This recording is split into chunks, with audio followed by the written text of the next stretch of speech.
오늘 하나님이 주신 말씀은 에레미야 26장입니다.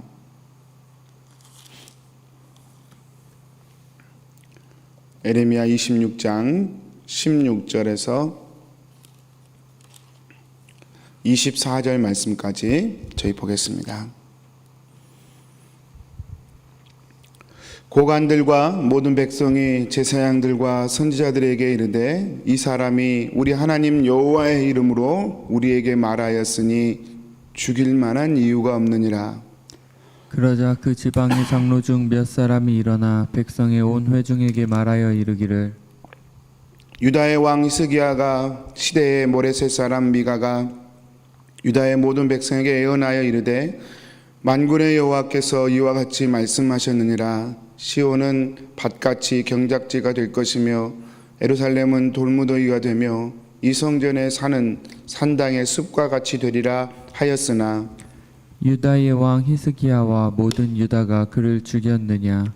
히스기야가 여호와를 두려워하여 여호와께 간구하매 여호와께서 그들에게 선언한 재앙에 대하여 뜻을 돌이키지 아니하셨느냐.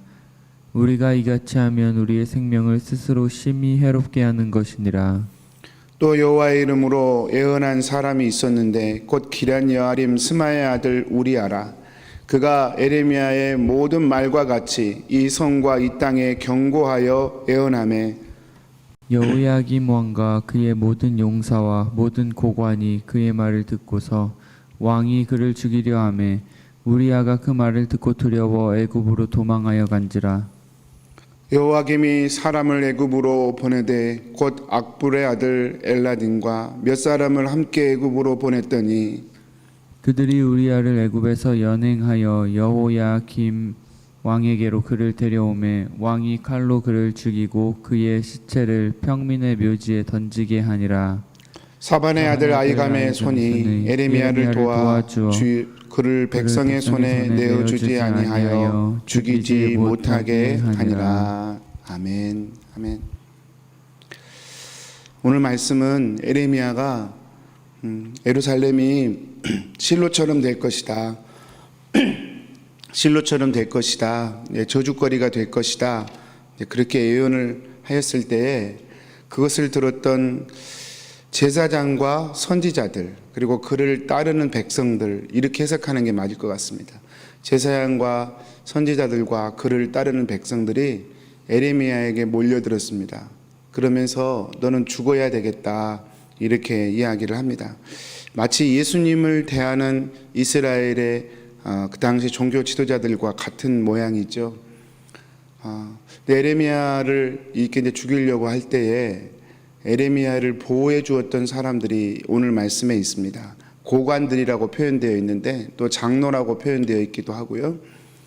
고관들이 정식으로 재판에 회부를 한 것입니다. 정식으로 재판을 회부해서 이제 가부간 결정을 하는데 오늘 말씀은 그 고관들과 고관을 따르는 백성들이 에레미야를 보호하기 위하여 이렇게 논리를 펴는 것을 오늘은 말씀으로 저에게 보여주고 있습니다. 고관들과 그를 따르는 백성들이 말하기를 에레미야가 여호와의 이름으로 말하지 않았느냐, 어찌 그를 죽이려고 하느냐 그렇게 얘기를 합니다. 그러면서 예로 든 것이 히스기야 시대 때 미가도 그렇게 예언을 했다는 것입니다. 여러분 이것은 굉장히 새롭죠. 히스기야는 원래 우리가 알고 있기로는 굉장히 선한 왕이고 또 여러분 그냥 말씀으로 읽어드리면 열왕기하 18장 5절에 이렇게 히스기야를 평가합니다. 히스기야가 이스라엘 하나님 여호와를 의지하였는데 그의 유다 여러 왕 중에 그러한 자가 없었다 그렇게 얘기합니다. 유다 여러 왕 중에 히스기야처럼 하나님을 의지한 사람이 없었어요. 사실은 이사야서의 그 처녀가 잉태하여 아들을 낳을 것이고 그를 임마누엘이라 하리라 그 말도 원래는 메시아를 바라보고 한 이야기지만 가까이 봤을 때는 아하스 악한 왕에게서 히스기야가 태어날 것을 예언한 말이죠. 히스기야가 그렇게 중요한 왕으로 등장을 합니다. 히스기야는 종교개혁을 했고 산당을 없앴고 유월절을 회복시켰고 이스라엘을 하나님께로 돌이키는데 참 선한 왕으로 쓰임을 받았습니다. 성경도 그를 그렇게 평가합니다. 그런데 신기하게 미가서만큼은 그렇게 평가하지 않습니다. 여러분, 성경은 항상 이 양면성이 있는 것 같아요. 히스기야 같은 그런 선한 왕이 다스릴 때에도 이스라엘의 악은 여전히 있었던 모양입니다. 그래서 미가서에 보면 이런 표현을 합니다. 3장 12절에 오늘 우리가 읽었던 말씀과 비슷한데요. 이 말씀을 인용한 것입니다. 이러므로 너희로 말미암아 시온은 갈아엎은 밭이 되고 예루살렘은 무더기가 되고 성전에 사는 수풀의 높은 곳이 되리라. 이 말씀, 이런 말씀이 열왕기하에도 없고 이사야서도 없어요. 히스기야가 통치했던 것을 기록한 것은 없어요. 근데 미가서에는 이런 기록이 있어요. 미가가 예언하기를, 그것도 히스기야가 왕일 때 예언하기를 이렇게 예언을 했어요. 굉장히 새롭죠. 이런 적이 있었나? 왜 이러지? 싶을 만큼 그렇게 예언을 했습니다. 이유를 3장 11절에 얘기하는데 미가가 이렇게 얘기합니다. 그들의 우두머리들은 뇌물을 위하여 재판하고 그들의 제사장은 싹스를 위하여 교훈하며 그들의 선지자는 돈을 위하여 점을 치면서도 여호와를 의뢰하여 이르기를 여호와께서 우리 중에 계시지 아니하냐 재앙이 우리에게 임하지 아니하리라 하는도다. 히스기야 왕이 그렇게 나라를 하나님 앞에 이끌려고 애를 쓰는데 그 밑에 있었던 제사장들과 선지자들이 그리고 관료들이 여전히 부패해 있었던 것입니다. 관료들은 돈을 받고 재판을 멋대로 그냥 해버리고요. 제사장들은 싹스를 위해서 교훈하고요. 자기 밥줄을 위해서 이렇게 이스라엘 백성들의 비유를 맞추면서 교훈하고요. 선지자들은 또 돈을 위해서 마치 점쟁이처럼 점을 쳐주고요. 사업을 언제 시작하면 좋겠습니다. 자녀를 어떤 대학에 보내면 하나님의 뜻인 것 같습니다. 그래서 돈을 요구하고 돈을 받고.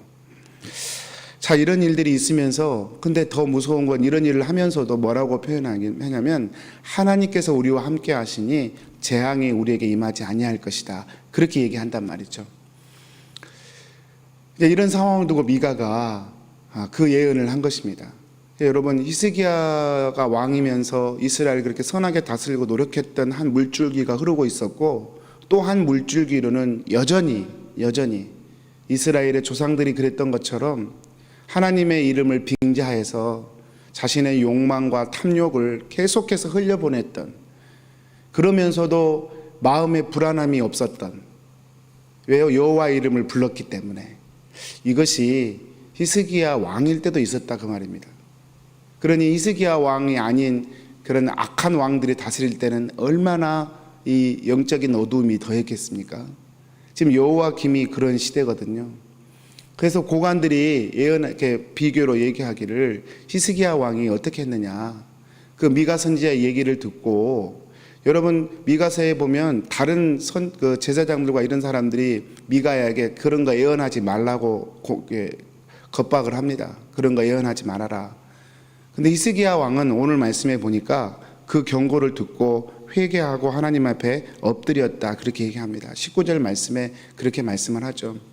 히스기야 왕은 엎드려서 그 하나님의 진노와 징계를 거둬가게 하셨습니다.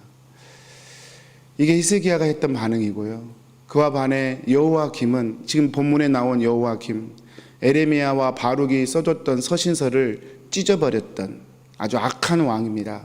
11년 동안 이스라엘을 다스렸으면서 이제 곧 나라가 정말 망해가는 지경인데도 사치와 향락에 탐욕에 온통 사로잡혔던 왕이 여호와김입니다. 이 여호와김은 어떻게 했느냐, 우리아라고 하는 선지자가 같은 예언을 했는데 그 선지자를 잡아서 죽였습니다. 그것도 애굽으로 피신해 있는 선지자를 추격군을 보내서 잡아가지고 와가지고 죽여가지고 평민의 묘지에 무덤을 쓰게 해버렸습니다.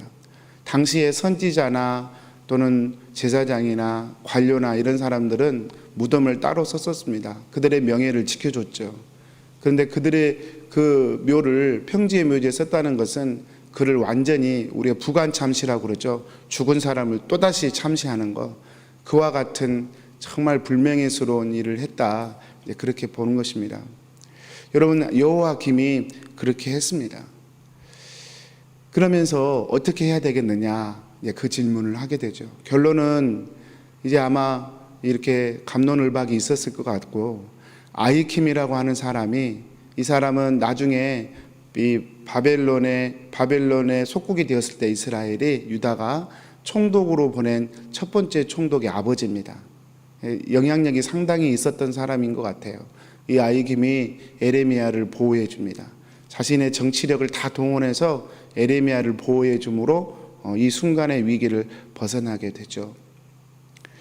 이것이 오늘 말씀의 줄거리인데요. 사랑하는 성도님들, 참 복음을 붙든다는 게 어떤 의미일까, 그런 생각을 다시 한번 하게 되는 그런 말씀인 것 같습니다. 사랑하는 성도님들, 복음을 붙든다는 게 정의를 붙드는 것은 아닙니다. 무슨 말이냐면, 우리가 진리를 지킨다는 미명하에 눈에 불을 켜고 레이저 광선을 쏘고 그렇게 할 수가 없습니다. 왜냐하면 복음은 우리의 죄를 들추어내기 때문에 그렇습니다. 잘못된 복음은 항상 죄를 이야기하지 않아요. 그리고 그 죄를 공격의 요소로 삼습니다. 자신을 변호하고 다른 사람을 공격하기 위하여 죄라는 단어를 사용해요. 그러나 복음은 그렇게 얘기하지 않습니다. 여러분, 제가 강단에서 성도님들 우리는 죄인입니다라고 말하지만, 제가 강단에서 내려가면 우리 성도님들을 절대로 죄인으로 저는 취급하지 않습니다. 여기서 강단에서 선포되는 죄인입니다라고 하는 말은 1차적으로는 제가 제 자신이 들어야 할 말이고, 강단에서 하나님의 말씀이기 때문에 우리 각자가 들어야 하나님의 말씀이기 때문에 선포하는 것이지, 이 강단에서 내려가는 순간 여러분, 다른 사람은 의롭게 여기고 나는 내게 주신 하나님의 말씀을 받아서 나는 나의 죄를 들여다보고 하나님 앞에 엎드리는 것, 그것이 참된 복음입니다. 에레미야도 그런 자세로 예언을 했을 거고요. 여러분, 선지자들과 제사장들이 왜 이렇게 타락해 버렸습니까? 하나님의 말씀을 가지고 자신은 변호하고 다른 사람은 공격하는 데 쓰는 거예요. 오늘날 한국교회처럼. 사랑하는 성도님들, 복음은 우리를 죄라고 자꾸 지적해요. 그래서 때로는 불편합니다. 듣고 싶지 않아요. 때로는 그런 오해도 생기죠. 세상을 살아가는데 왜 자꾸 죄인이라고 나를 찌르실까? 그러나 성도님들, 하나님의 마음은 결코 우리의 죄를 지적하면서 우리의 죄인인 걸 드러내면서 우리를 망하게 하시려고 하는 것이 아닙니다. 치료하려고 하시는 거죠. 그 죄의 영향력과 세력에서 우리를 건강케 하고 행복하게 하기 위해서 그러시는 것이지 다른 의도가 있으신 건 아니시죠. 아무튼 복음은 우리 각자의 죄를 들춥니다. 그래서 때로는 복음을 피하고 싶어요. 복음을 피하고 싶어요. 여호야김 왕처럼 자신을 위해 복음이 선포될 때 피해버려요. 그러나 히스기야 왕은 피하지 않았습니다. 그 말씀 앞에 정직하게 엎드렸습니다. 그리고 회개했습니다. 자신의 마음을 하나님께 돌이켰습니다. 그게 복음을 듣는, 복음의 구원을 받은 사람의 태도이고 열매이죠. 오늘 본문에 등장하는 제사장과 선지자들은 그러하지 못했습니다. 사랑하는 성도님들, 오늘 또 나를 죄인이라고 말씀하시는 하나님의 말씀 앞에 내 태도가 어떠한가? 그 태도가 사실은 내가 정말 주의 복음을 제대로 아는가 모르는가의 기준입니다. 두 번째로는 성도님들, 아까 제가 처음에 말씀드린 것처럼 이렇게 복음을 안다는 말이 정의를 외치는 사도가 된다는 것을 의미하지 않습니다. 손에 짱돌을 들고 이놈 새끼들 다 죄인이야 이러는 게 아닙니다. 내가 죄인인 걸 깨달으면요, 다른 사람 죄인이라고 손가락질할 힘도 없어요. 내가 정말 죄인인 걸 깨달으면 내게 맡겨주신 어떤 사명이, 그것이 기도든 목사의 사명이든 어떤 사명이든 그 사명 감당하고 가기도 벅차요. 내 죄 하나님 앞에 회개하고 하나님의 의로움으로 덧입고 주님을 생명으로 입는 그 일에 온 힘을 다해 달려가다 보면 누구는 뭐가 잘못했고 손가락질할 힘도 없어요.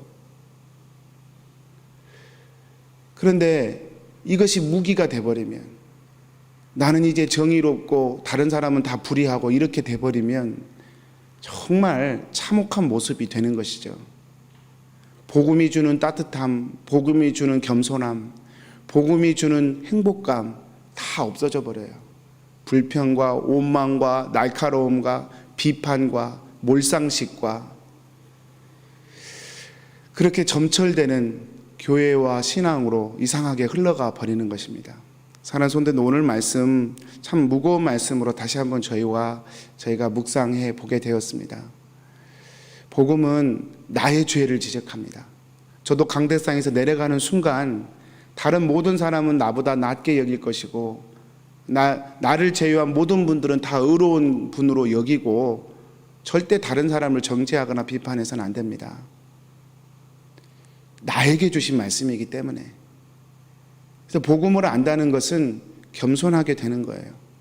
복음을 알고 사명을 감당한다는 것은 겸손한 사람이 되는 거예요. 오늘도 사랑하는 성도님들, 다른 거 붙들지 마시고 이 복음을 붙드시게 되기를 축복합니다. 예수님 한 분으로 충분합니다. 오해를 받아도 괜찮습니다. 비난을 받아도 괜찮습니다. 다른 사람이 조금 잘한다고 칭찬해도 그거 못 들은 척 하십시오. 복음 앞에서 하나님 없는 나의 죄성을 들여다보고 오늘 또 하나님만을 갈망하는 자로, 내 인생이 오른쪽으로 가든지 왼쪽으로 가든지 흥하든지 망하든지 두려워하지 마시고 온전하신 주인이신 하나님 한 분 붙들고 우리 성도님들 복음의 담대함을 붙들고 오늘 또 넉넉하게 달려가는 우리 성도님들 되시기를 축복합니다. 우리 기도하겠습니다. 사랑하는 하나님 아버지, 오늘도 말씀 주셔서 감사합니다. 주님, 우리 각자 한 사람 한 사람들에게 우리 속에 있는 죄성이 얼마나 심각하고 이 죄에서 벗어나야 할 것에 대해서 말씀해 주시니 감사합니다. 또한 이 말씀이 다른 누군가에게 하신 말씀이 아니라 나에게만 주시는 말씀인 줄 알고, 주님, 나의 죄인됨은 애곡하며 아파하되 다른 사람을 비판하고 정죄하는 하나님, 또 다른 내 탐욕과 나의 의는 늘 꺾어질 수 있도록 주님 저희를 붙잡아 주시옵소서. 한국교회 안에 겸손의 영을 주시고 킹슨 한교회 안에 겸손의 영을 주시고 목회자들에게 겸손의 영을 주시고 우리 직분자들에게 겸손의 영을 주셔서 복음이 늘 우리 안에서 생명이 되어 살아나는, 그래서 겸손하고 따뜻하고 덕이 있고 하나님의 성품을 드러내는 그런 공동체와 직분자와 사역자들로 저희들이 서갈 수 있도록 은혜 부어 주옵소서. 예수님의 이름으로 기도합니다. 아멘.